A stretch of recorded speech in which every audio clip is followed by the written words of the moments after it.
Hello दोस्तों, top exam channel में आपका स्वागत है। कल हमने क्या है जो थर्ड लेसन उठाया था पब्लिक एड में दोस्तों, तो उसका हम सेकंड पार्ट करवाने जा रहे हैं। कल हमने राष्ट्रपति के बारे में बताया था जो भारत का पहला नागरिक होता है। आज हम भारत का दूसरा नागरिक बताएंगे जिसको हम बोलते हैं उपराष्ट्रपति और इंग्लिश में बोलते हैं वाइस प्रेसिडेंट, जो क्या है 7 अगस्त 2022 को चुना गया था। और हमारे देश का वर्तमान में उपराष्ट्रपति कौन है? जगदीप धनखड़। तो सेकंड हम स्टार्ट करते हैं, जो साथ में राज्यसभा के अध्यक्ष के तौर पर भी कार्य करता है। कौन? उपराष्ट्रपति। देखो यहाँ उपराष्ट्रपति का चुनाव कैसे होता है दोस्तों। उपराष्ट्रपति का चुनाव एक चुनाव मंडल द्वारा होता है जिसमें संसद के दोनों सदन सम्मिलित होते हैं, शामिल होते हैं। और मनोनीत सदस्यों को भी उपराष्ट्रपति के चुनाव में मत या वोट डालने का अधिकार होता है, जबकि राष्ट्रपति के चुनाव में उन्हें ऐसा अधिकार नहीं होता। किसको नहीं होता? मनोनीत सदस्य को। ओके, क्वेश्चन आ जाएगा कि ऐसे कौन से सदस्य हैं जिनको राष्ट्रपति के लिए वोट में इलेक्शंस में मत डालने का अधिकार नहीं है। तो कौन है? मनोनीत सदस्य दोस्तों। और किन सदस्यों को वो डाल सकते हैं उपराष्ट्रपति के इलेक्शन में? तो मनोनीत सदस्य है। ओके, सेकंड अवधि। उपराष्ट्रपति का जो कार्यकाल है वो राष्ट्रपति के अनुसार 5 साल का होता है। उपराष्ट्रपति को दोबारा चुने जाने का अधिकार भी होता है। इससे पहले उपराष्ट्रपति स्वयं भी त्याग पत्र दे सकता अगर वो कार्य न करना चाहे, आगे कंटिन्यू लगातार। महाभियोग द्वारा भी उपराष्ट्रपति को अपने पद से हटाया जा सकता है। अब अगला क्वेश्चन यह बनता है उपराष्ट्रपति के लिए क्या योग्यताएं होती हैं? पहली, वह भारत का नागरिक होगा। क्या होगा? वो भारत का नागरिक होगा। उसकी आयु 35 वर्ष से कम ना हो। तीसरा है वह राज्यसभा का सदस्य होने की योग्यता रखता हो। वह किसी सरकारी पद पर आसीन ना हो, कार्य ना करता हो। वह किसी संसद का सदस्य ना हो। वो किसी सरकारी पद पर आसीन ना हो, वह किसी संसद का सदस्य ना हो, और वो विधानमंडल का सदस्य भी ना हो। ओके दोस्तों, मैंने 6 पॉइंट्स करवा दिए हैं। क्वेश्चन में योग्यता में 3 पॉइंट्स कहा जाता है, 3 नंबर का की योग्यता बताओ। ओके, आगे महाभियोग द्वारा क्या उपराष्ट्रपति को हटाया जा सकता है? कैसे? यदि उपराष्ट्रपति शक्तियों का दुरुपयोग करे तो संसद उस पर महाभियोग द्वारा हटा सकते हैं, जैसे राष्ट्रपति को हटा सकते हैं हम। उसी तरह वही महाभियोग द्वारा हम उपराष्ट्रपति को हटा सकते हैं 2/3 बहुमत के हिसाब से। तो इसके लिए क्या है, पूर्व सूचना देनी पड़ती है और 14 दिन पहले उपराष्ट्रपति को भी भेजी जानी आवश्यक होती है। यह राज्यसभा सम सदस्यों के बहुमत से उस महाभियोग को पास कर लोकसभा आरोपी की छानबीन करता है। लोकसभा उन आरोपी की छानबीन करता है, और यदि लोकसभा में पूर्ण बहुमत से पास हो जाए कि राष्ट्रपति को हटाया जाए या उस आश्रम पर उंगली उठ के उसको सिद्ध हो जाए हो, तो उसे अपना पद छोड़ना पड़ेगा। किसको? उपराष्ट्रपति को। अब कार्य, उपराष्ट्रपति के कार्य क्या होते हैं दोस्तों? देखो, पहला है उपराष्ट्रपति के रूप में संविधान में यह व्यवस्था है जब राष्ट्रपति का पद रिक्त हो, राष्ट्रपति का पद खाली हो जाए तो उपराष्ट्रपति क्या है, राष्ट्रपति के पद पर कार्य कर सकता है। और ऐसा करने पर वो सब जो शक्तियां हैं, वेतन है और जो भी सुविधाएं हैं, वो सुविधा से उपराष्ट्रपति को राष्ट्रपति के पद के हिसाब से मिलनी शुरू हो जाएंगे। ओके, परंतु उपराष्ट्रपति अधिक से अधिक 6 महीने तक उस पद पर रह सकता है, और इस अवधि में नए राष्ट्रपति का चुनाव होना आवश्यक है। बड़ा अच्छा क्वेश्चन है, बिल्कुल फोकस कर दो दोस्तों, एक ही चीज समझ में आएगी आपको। सेकंड, वो राज्यसभा के अध्यक्ष के रूप में भी कार्य करता है, मैंने बताया था। देखो यहाँ उपराष्ट्रपति राज्यसभा का पदेन अध्यक्ष होता है और पदेन होता है। वह राज्यपालों की बैठकों की अध्यक्षता भी करता है और अध्यक्ष से भी कार्य भी करता है। कौन? उपराष्ट्रपति। वह राज्यसभा के अधिवेशन में सभापति का भी कार्य करता है। कौन? उपराष्ट्रपति। वह राज्यसभा में शांति बनाए रखने उसकी बैठकों को ठीक प्रकार से चलाने का जिम्मेवार भी होता है। कौन? उपराष्ट्रपति होता है। वह सदस्यों को बोलने की आज्ञा भी देता है।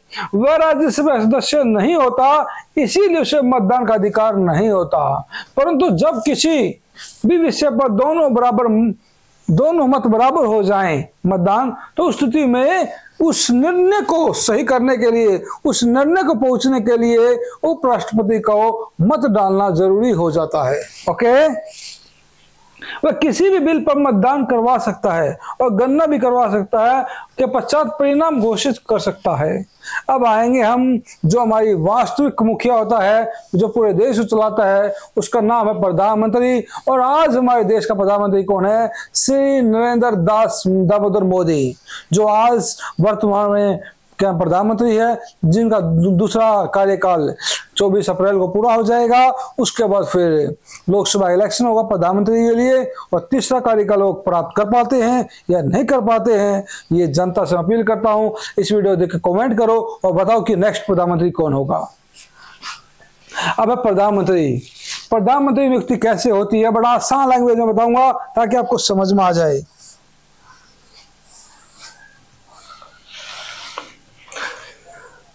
प्रधानमंत्री नियुक्ति राष्ट्रपति द्वारा होती है। सबसे पहला अच्छा क्वेश्चन है कि भाई क्या है, 452 सीटें होती है लोकसभा में। किसमें होती है?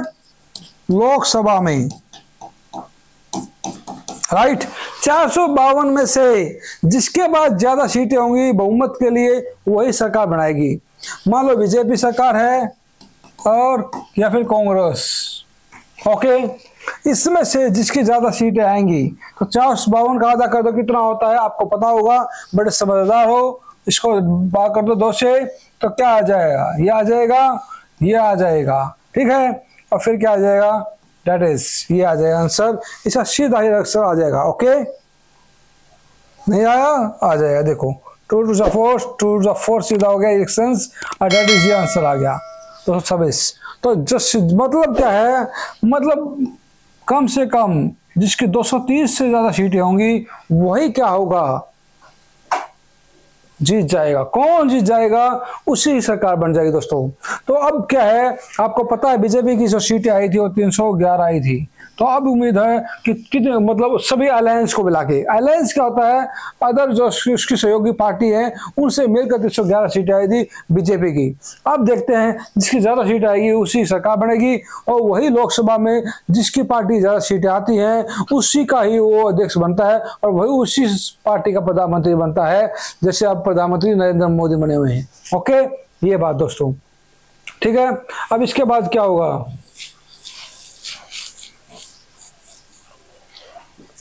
तो उसके बाद क्या होगा, जब जिस पार्टी का वो सबसे ज्यादा बहुमत होगा उसी पार्टी का वो प्रधानमंत्री बन जाएगा, और प्रधानमंत्री बनने के बाद फिर क्या है, राष्ट्रपति क्या है उसे शपथ दिलाएगा। परंतु ऐसा करने में वो अपनी इच्छा से कम नहीं ले सकता। मतलब प्रधानमंत्री नियुक्ति राष्ट्रपति द्वारा होती है, परंतु ऐसा करने में अपनी इच्छा से प्रधानमंत्री नहीं चुन सकता राष्ट्रपति। वो क्या है, पार्टी चुनेगी, जिस पार्टी का बहुमत होगा वो ही क्या है, पार्टी अपने बहुमत से ही जिसको प्रधानमंत्री बनाना चाहेगी उसको आगे लेके आएगी, और वही फिर राष्ट्रपति उसको शपथ दिलाएगा। दोस्तों, प्रधानमंत्री के पद पर उसी व्यक्ति को नियुक्त किया जाता है जो लोकसभा में जिस पार्टी को बहुमत प्राप्त हो, ओके।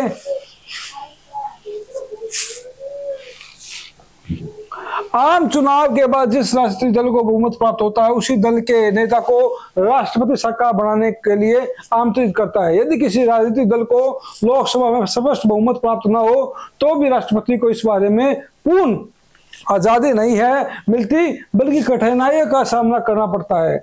ऐसी दशा में उस व्यक्ति को प्रधानमंत्री नियुक्त किया जाता है जो लोकसभा के बहुमत सदस्यों का सहयोग प्राप्त करता है। जैसे आपने पढ़ा हुआ हरियाणा में बीजेपी और जेजेपी सरकार है, तो आपको इस बात का पता हुआ कि क्या है, आपको इस बात का बिल्कुल ही ध्यान रखना है हमें। जिस तरह स्टेट्स में मुख्यमंत्री बनता है उसी तरह प्रधानमंत्री बनता है। जैसे आपने पढ़ा होगा हरियाणा में 90 सीटें हैं, तो क्या है, तो इसके लिए आधी सीटें कितनी चाहिए, 45 या फिर 46 सीटें जिसकी आती हैं उसी सरकार बनती है, वही मुख्यमंत्री बनता है उसी पार्टी का। तो यहाँ क्या हुआ, क्या है 41 सीटें तो मिली किसको, बीजेपी की दोस्तों, ठीक। कांग्रेस को मिली कितनी, 31, ठीक है। जेजेपी सरकार दुष्यंत वाली उसकी कितनी है, 10। अब क्या हुआ, अब बाकी कितने हो गए, निर्दलीय, ठीक है।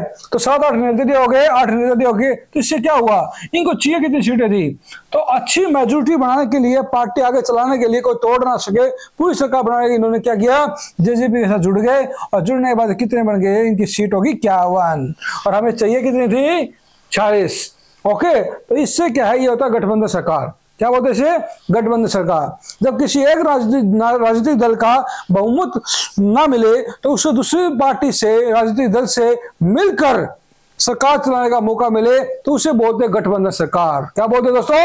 गठबंधन सरकार।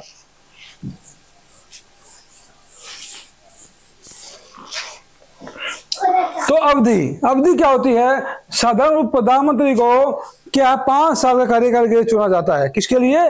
5 साल के कार्यकाल के लिए चुना जाता है। और वास्तव में यह बात नहीं कि अवधि लोकसभा के बहुमत के समर्थन पर निर्भर होती है। तो कार्यकाल कितना होता है प्रधानमंत्री का? लोकसभा का 5 साल और राज्यसभा का होता है 6 साल दोस्तों। ओके, अब प्रधानमंत्री के कार्य क्या है दोस्तों? अब कार्य आगे एक एक क्वेश्चन करवाया गया ताकि आपको बुक उठाने की जरूरत ना पड़े। अगर मेरा होता है बुक उठाने की जरूरत पड़ेगी तो फायदा क्या है? एक एक चीज करवा के दोस्तों। पहला, प्रधानमंत्री मंत्रिपरिषद का निर्माण करता है। राष्ट्रपति प्रधानमंत्री की सलाह से अन्य मंत्रियों की नियुक्ति करता है और सभी प्रधानमंत्री अपने मंत्रियों की नियुक्ति करता है, उन्हें विभाग देता है और फिर राष्ट्रपति उनको शपथ दिलाता है। उसे बोलते हैं मंत्रिमंडल दोस्तों। क्या बोलते हैं? मंत्रिमंडल। दूसरा, विभाग का विभाजन। प्रधानमंत्री अपने साथियों को चुनता ही नहीं, उनको विभागों का भी विभाजन करता है, सबको अलग अलग विभाग देता है। किसी शिक्षा मंत्री दे दिया और पूरे भारत के लिए, किसी को खेल मंत्रालय बना दिया, किसी को परिवहन मंत्री बना दिया। ठीक है, इस तरह के वो विभाग बांटता है और हर विभाग का एक मंत्री बनता है दोस्तों। अगला है प्रधानमंत्री मंत्रिमंडल सभापति होता है। तो जो प्रधानमंत्री मंत्रिमंडल बनाता है उसका सबसे अध्यक्ष, सबसे बड़ा जो उनको आज्ञा देता है, सलाह देता है, वो कार्य करने कहता है, सभापति होता है, वो होता है प्रधानमंत्री। कौन होता है? प्रधानमंत्री। प्रधानमंत्री मंत्रिमंडल सभापति होता है, वह कैबिनेट की बैठकों में सभापति का कार्य करता है और वह कार्य सूची भी तैयार करता है। बैठक में होने वाले वाद विवाद पर नियंत्रण रखना का कार्य भी प्रधानमंत्री का होता है। राष्ट्रपति का सलाहकार भी कौन होता है? प्रधानमंत्री होता है दोस्तों। प्रधानमंत्री मंत्रिमंडल रूपी में आप क्या दर्शाला व्याख्या कीजिए। बड़ा सा क्वेश्चन है। प्रधानमंत्री मंत्रिमंडल का नेता होता है। क्यों? मंत्रिमंडल को वही चुनता है। प्रधानमंत्री ही मंत्रिमंडल को बनाता है और नष्ट भी कर सकता है। जब चाहे किसी मंत्री को हटा के उससे दूसरा मंत्री बना सकता है। प्रधानमंत्री का इतना पावर होती है। बिना प्रधानमंत्री के मंत्रिमंडल कोई भी अस्तित्व नहीं है। तो राष्ट्रपति प्रधानमंत्री के परामर्श से मंत्रियों की नियुक्ति करता है। सेकंड है, प्रधानमंत्री अपने साथियों को चुनता ही नहीं, अपितु उनके विभागों का विभाजन भी प्रधानमंत्री खुद करता है अपने साथियों से बैठकर। अगला है, प्रधानमंत्री मंत्रिमंडल का सभापति होता है जो उन्हीं को संभालता है। साथ प्रधानमंत्री सलाह पर ही राष्ट्रपति क्या करता है? मंत्रियों को अपदस्थ भी कर सकता है। अपने पद, अपदस्थ का मतलब होता है अपने पद से हटाना दोस्तों। अपने पद से हटा सकता है। कहने मतलब ये, प्रधानमंत्री की स्थिति का वर्णन करो। बड़ा अच्छा क्वेश्चन है, चीज में बता रखी है, बिल्कुल खुल के बता रखा है। प्रधानमंत्री हमारे संविधान में सबसे अधिक शक्तिशाली अधिकारी है। डॉक्टर अम्बेडकर शब्दों में कहा गया, यदि हमारे संविधान में किसी और अधिकारी की तुलना अमेरिका के राष्ट्रपति से की जा सकती है तो किसकी है? प्रधानमंत्री के साथ। हमारे देश का प्रधानमंत्री और अमेरिका राष्ट्रपति की तुलना किया जाए तो दोनों बराबर हैं। ओके, तो जहां अमेरिका में सबसे पावरफुल व्यक्ति राष्ट्रपति को माना जाता है, इसी तरह हमारे इंडिया भारत में सबसे पावरफुल व्यक्ति प्रधानमंत्री को मानते हैं। ओके, अब है मंत्रिपरिषद क्या होता है। संविधान की धारा 75 के अंतर्गत यह व्यवस्था की है कि राष्ट्रपति क्या है? प्रधानमंत्री की नियुक्ति करता है और फिर उसकी सलाह पर अन्य मंत्रियों की नियुक्ति करता है और राष्ट्रपति द्वारा की जाती है पत्र लेकर। परंतु राष्ट्रपति प्रधानमंत्री की नियुक्ति अपनी इच्छा से नहीं कर सकता। जिस दल को लोकसभा में बहुमत प्राप्त होता है उस राजनीतिक दल का नेता को प्रधानमंत्री बनाया जाता है। अपनी नियुक्ति के पश्चात प्रधानमंत्री अपने साथियों को, अपने मंत्रियों की सूची तैयार करता है, उनके विभागों को बांटता है, किसको कौन सा विभाग देना है, तो इसको बोलते हैं मंत्रिमंडल दोस्तों। क्या बोलते हैं? आज समझ लो मंत्रिमंडल क्या होता है। क्वेश्चन यहाँ आ जाए मंत्रिमंडल किसे कहते हैं, तो आप कहोगे कि जिस दल के ने लोकसभा में जिस दल के ने बहुमत, जिस दल को बहुमत प्राप्त होता है उसको प्रधानमंत्री चुना जाता है। और प्रधानमंत्री क्या है? अपने मंत्रियों को चुनता है, कुछ मतलब ठीक है, और मंत्रियों को चुनकर उनको विभाग बांटता है, उसको बोलते हैं मंत्रिमंडल। और ये प्रधानमंत्री किसी ऐसे व्यक्ति को भी मंत्री नियुक्त कर सकता है जो सदस्य ना हो लोकसभा का, परंतु नियुक्ति के 6 महीने के अंदर अंदर उसे लोकसभा का मंत्री, लोकसभा संसद सदस्य होना जरूरी है। बड़ा अच्छा क्वेश्चन है ये दोस्तों। मंत्रियों की संख्या, जुलाई 2021 में मंत्रिपरिषद की संख्या 77 थी। उल्लेखनीय है कि दिसंबर 2003 में पास किए गए 91 संवैधानिक संशोधन के अनुसार केंद्रीय मंत्रिपरिषद में मंत्रियों की संख्या संसद के निम्न सदन की कुल संख्या का 15% से अधिक नहीं हो सकती। अब मंत्रिपरिषद के आकार में आकर के बारे में प्रधानमंत्री सीमा में रहना होगा। अवधि ये 5 साल की अवधि होती है, 5 साल तो काम कर सकता है, ठीक है। अगर लोकसभा में अविश्वास प्राप्त हो जाए किसी मंत्री पर तो उसे अपने पद से त्याग पत्र देना पड़ता है और राष्ट्रपति किसी मंत्री की सलाह पर ही उसे हटा सकता है, ना कि इच्छा पर। भारतीय मंत्रिमंडल की विशेषता लिखें। पहला क्या है, नाम मात्र अध्यक्ष। भारत में संविधान के अंतर्गत संसदीय शासन प्रणाली की व्यवस्था की गई है और राष्ट्रपति राज्य का नाम मात्र अध्यक्ष होता है, आपको पता है, और वास्तविक कौन होता है, प्रधानमंत्री। देश का समस्त शासन राष्ट्रपति के नाम पर चलता है, परंतु वास्तव में सांसद शासन मंत्रिमंडल द्वारा चला जाता है। ओके।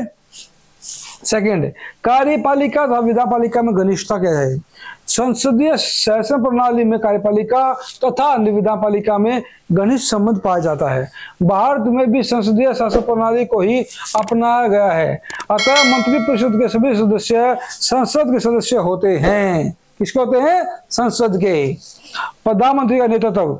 भारतीय मंत्रिमंडल अपने सभी कार्य प्रधानमंत्री के नेतृत्व में करता है, राष्ट्रपति के नेतृत्व में नहीं, ठीक है। प्रधानमंत्री मंत्रिपरिषद का हृदय व आत्मा है। कौन, प्रधानमंत्री, वह इसकी आधारशिला भी है। राजनीति एक रूपता रेखा।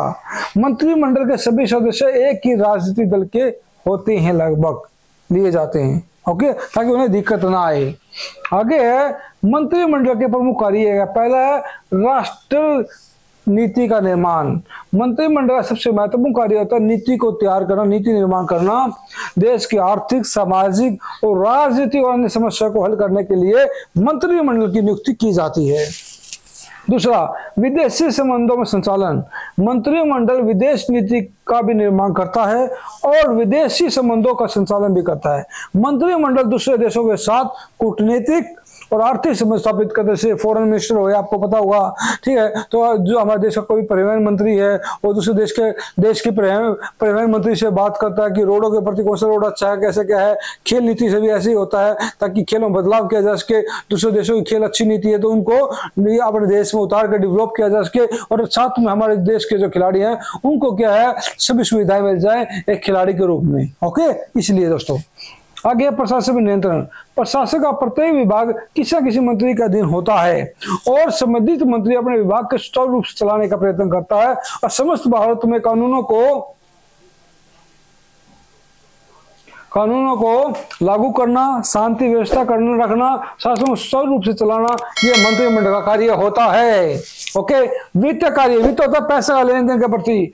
धन बिल मंत्री ही पेश करता है, आपको पता, वित्त मंत्री क्या है, देश में बजट पास करता है। हर स्टेट में मंत्री होते हैं, वित्त मंत्री होते हैं। अच्छा, ऑल इंडिया में भी हो तो आपको पता है जो केंद्र में सरकार होता है वो भी वित्त मंत्री होता है, जो पूरे देश का वित्त बजट पेश करता है, और स्टेट वाइज स्टेट का बजट पेश करता है। ओके। मंत्रिमंडल की स्थिति का व्याख्या करें भाई। भारत में संसदीय शासन प्रणाली होने के कारण मंत्रिमंडल देश का वास्तविक शासक होता है, आपको पता है, जो देश को चलाता है। तो राष्ट्रीय नीति और अंतर्राष्ट्रीय नीति का निर्माण करना, धन पर नियंत्रण करना, कानून बनाना, महत्वपूर्ण नियुक्तियां करना, ठीक है, ये सभी कार्य मंत्रिमंडल के द्वारा किए जाते हैं। संघीय मंत्रिमंडल राष्ट्रीय नीतियों का निर्माता होता है, नियुक्तियां करने वाला सर्वोच्च अधिकारी होता है और विभागों के आपसी झगड़ों का निर्णायक और सरकार के विभिन्न विभागों का तालमेल पैदा करना भी इसी का काम होता है। अब मंत्रिमंडल और मंत्रिपरिषद में अंतर क्या है, डिफरेंस भी जरूर होना चाहिए। मंत्रिपरिषद में सभी प्रकार के मंत्री शामिल होते हैं और उसका आकार मंत्रिमंडल से बड़ा होता है। मंत्रिपरिषद का कार्य है काल और मंत्रिमंडल बड़ा होता है मंत्रिमंडल से। मंत्रिपरिषद में लगभग 60 सदस्य होते हैं और जबकि मंत्रिमंडल में 20 मंत्री होते हैं। बड़ा अच्छा क्वेश्चन है दोस्तों ये। सेकंड, मंत्रिपरिषद में सभी मंत्री होते हैं जबकि मंत्रिमंडल में केवल महत्वपूर्ण मंत्री होते हैं। बड़ा अच्छा क्वेश्चन है, बिल्कुल ध्यान से पढ़ना होगा आपको एक एक चीज, ताकि कोई समस्या ना आए। दूसरा, मंत्रिपरिषद के सभी मंत्री होते हैं जबकि मंत्रिमंडल के केवल महत्वपूर्ण मंत्री होते हैं। मंत्रिपरिषद में सभी छोटे बड़े मंत्री शामिल होते हैं जबकि मंत्रिमंडल में केवल महत्वपूर्ण मंत्री शामिल किए जाते हैं। अगला है मंत्रिपरिषद संवैधानिक है। संविधान की धारा 74 में कहा गया कि राष्ट्रपति को सहायता और परामर्श देने के लिए एक मंत्रिपरिषद होगी जिसका मुखिया प्रधानमंत्री होगा। इस प्रकार संविधान में मंत्रिपरिषद शब्द का प्रयोग किया गया है, ना कि मंत्रिमंडल का। सारे संविधान में मंत्रिमंडल का शब्द कहीं दिखाई नहीं देता। ओके, अगला, मंत्रिमंडल की बैठकें मंत्रिपरिषद से अधिक होती है। मंत्रिपरिषद की बैठकें बहुत कम होती है, जबकि मंत्रिमंडल की बैठकें सप्ताह में प्राय एक बार तो पक्का होती है। आवश्यक पड़ने पर मंत्रिमंडल की बैठक 1 से 2 भी हो सकती है। ओके दोस्तों, बड़ा अच्छा क्वेश्चन था, आपको समझ में आया मुझे पूरी उम्मीद है। अब कल हम इसे अति लघु प्रश्न करवाएंगे, इस लेक्चर को खत्म करेंगे कल। मुझे पूरी उम्मीद है कि विडियो का ज्यादा लंबी नहीं बनाई मैंने, ताकि आपको समझ में आ जाए। और टॉपर एग्जाम चैनल आपका चैनल है, इसको फैला दो पूरे ऑल इंडिया में। और हरियाणा बोर्ड वालों, स्टेट बोर्ड वालों, सभी फैला दो वीडियो को। इससे एक भी बाहर नहीं आएगा हरियाणा बोर्ड वालों। ये सिर्फ आपके लिए वीडियो है, बहुत अच्छी है, ताकि एक एक चीज आपको समझ में आ जाए। और जो भी टेस्ट की तैयारी करना चाहता है उसके लिए भी मैंने बहुत अच्छे क्वेश्चन डाले हैं, ताकि आपको राजनीति का हर ज्ञान हो जाए।